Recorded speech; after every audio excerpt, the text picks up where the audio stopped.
ஃப்ரெண்ட்ஸுங்களை கலாய்க்கிறதே ஒரு ஜாலியான விஷயம். சில சமயத்தில் நம்ம கூடயே இருந்துக்கிட்டு ஏதாவது ஒரு கேள்வியை கேட்டு வச்சுருவான். அப்போ ஏன்டா மனுஷனாடா நீ அப்படின்னு கேட்குற மாதிரி இருக்கும்.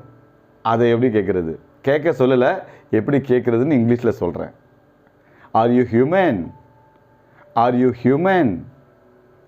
Sir, are you human? Are you A human? எப்படி கேட்கணும்? இந்த கேள்வி கேட்க வேண்டியது அவங்கள பார்த்து தான். கலாய்க்கிறது ஃப்ரெண்டை எப்படி கேட்டேன்னா, ஆர் யூ ஹியூமன்? தாராளமாக கேட்டுக்கலாம், இடத்துக்கு தகுந்தப்பில் மாறும். ஓகேவா? மனுஷனா அவன் அப்படின்னு கேட்கணும். அதை எப்படி கேட்குறது? கமெண்ட்டில் சொல்லுங்கள். கமெண்ட்டில் சொல்லுங்கள். பதில் சொல்கிற ஒவ்வொருத்தங்களுக்கும் நம்மளுடைய சிம்பிளி ஸ்போக்கன் இங்கிலீஷ்லேருந்து ஒரு ஆஃபர் தரோம். கம்மிங் சண்டே ஈவினிங் 7லேருந்து 8 மணி வரையிலும் ஆங்கில வாக்கியங்களை உருவாக்குவது எப்படி அந்த தலைப்பில் உங்களுக்கு கிளாஸ் நடத்துகிறோம். வாங்க, கலந்துக்கோங்க. இங்கிலீஷ் பேசலாம், ஷேர் பண்ணுங்கள். Simply spoken English. வாங்க, இங்கிலீஷ் பேசலாம்.